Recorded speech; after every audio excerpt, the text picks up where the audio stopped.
નમસ્તે ખેડૂત મિત્રો, ખાસ આજની કૃષિ માહિતી. અત્યારે ડુંગળીના પાકની અંદર બે સમસ્યાઓ જોવા મળી રહી છે. જેમાંની પહેલી સમસ્યા એવી છે કે ડુંગળીના પાનની ઉપરનો ભાગ એટલે કે ટોચનો ભાગ એ બળવા માંડ્યો છે અને ડુંગળીના પાકની અંદર અત્યારે ઘણા બધા અંશે થ્રિપ્સનો પણ ઉપદ્રવ જોવા મળી રહ્યો છે. તો ખાસ કરીને કેવી પ્રકારની દવા અથવા તો ફૂગનાશકથી ડુંગળીના પાનની જે ટોચ બળે છે એને આપણે ઘણા બધા અંશે અટકાવી શકીએ અને ડુંગળીમાં થ્રિપ્સના ઉપદ્રવને આપણે ઘણા બધા અંશે ઘટાડી શકીએ, એ વિષય ઉપર આજે આપણે ચર્ચા કરીશું. તમે જોઈ રહ્યા છો એ ખેતીના દવાખાના યુટ્યુબ ચેનલ તથા ખેડૂત મોલ ધોરાજીમાં આપ સર્વે ખેડૂત મિત્રોનું હાર્દિક સ્વાગત છે. જો તમે અમારી યુટ્યુબ ચેનલ અથવા અમારા ફેસબુક પેજ એ ખેતીના દવાખાના ઉપર નવા હોય તો એને સબસ્ક્રાઈબ અને એને ફોલો કરો, જેથી કરીને અમારા દ્વારા મૂકવામાં આવતી એ ખેતીલક્ષી ઉપયોગી માહિતી કે વિડીયો એ આપ લોકો સુધી સરળતાથી અને વહેલી તકે પહોંચી જાય એવી જ આશા સાથે. તો ખાસ કરીને અત્યારે ડુંગળીના પાકની અંદર સૌથી મહત્વની કોઈ સમસ્યા હોય તો એ છે કે ડુંગળીના પાનની ઉપરનો ભાગ એટલે કે ટોચનો ભાગ એ બળવા માંડ્યો છે.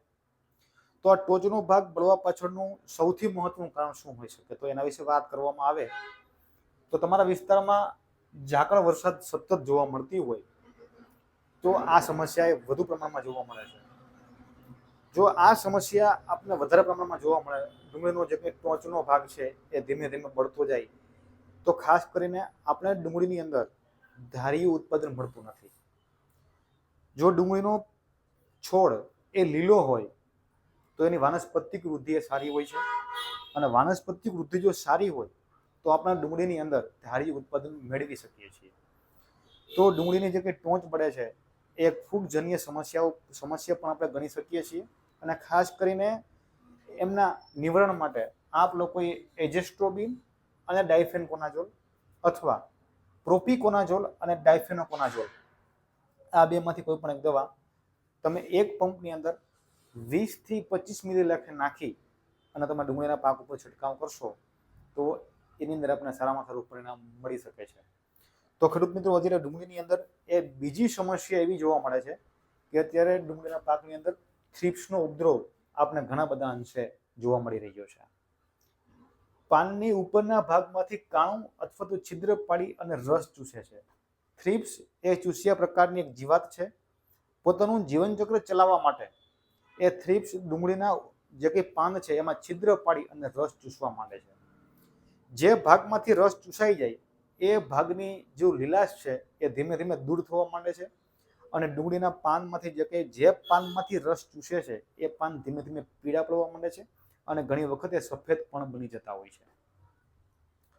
તમે ડુંગળીની અંદર ગમે એટલા સારા પોષક તત્વોનો ઉપયોગ કરો, પરંતુ જો તમારી ડુંગળીની અંદર થ્રિપ્સનો ઉપદ્રવ હોય તો તમે આપેલા જે કંઈ પોષક તત્વો છે એમાંથી જે કંઈ રસ બને છે એ રસ એ થ્રિપ્સ ચૂસી લે છે અને જેને કારણે ડુંગળીની વાનસ્પતિક વૃદ્ધિ એ આપણને સારી જોવા મળતી નથી. અને વધુ પ્રમાણમાં થ્રિપ્સનો ઉપદ્રવ હોય તો ડુંગળીની વાનસ્પતિક વૃદ્ધિ આપણે ઘણા બધા અંશે ઓછી જોવા મળે છે. તો એનું નિયંત્રણ કરવું એ ખૂબ જરૂરી છે. એમના નિયંત્રણ માટે ફિપ્રોલિન પ્લસ ઇમિડાક્લોપ્રિડ તમે એક પંપની અંદર 5 થી 7 ગ્રામ લેખે નાખીને છંટકાવ કરશો તો પણ આપણે એની અંદર સારામાં સારું પરિણામ મળે છે. ઘણી વખત થ્રિપ્સનો વધુ પ્રમાણમાં ઉપદ્રવ હોય તો ડુંગળીના જે કંઈ પાન છે એ ગુજરા બને છે વળવા. આવો ઉપદ્રવ આપણા ખેતરમાં ન આવે એના માટે આપ લોકોએ સતત અવલોકન કરવું જરૂરી છે. જો થ્રિપ્સનો વધુ પ્રમાણમાં ઉપદ્રવ હોય તો આપ લોકોએ સ્પિનોસેટ 45% એક પંપની અંદર 5 થી 7 મિલી લેખે નાખી અને તમે એનો ઉપયોગ કરી શકો છો. એની અંદર પણ આપણા સારા પરિણામ મળી શકે છે. તો ખેડૂત મિત્રો, આ માહિતી તમને કેવી લાગી?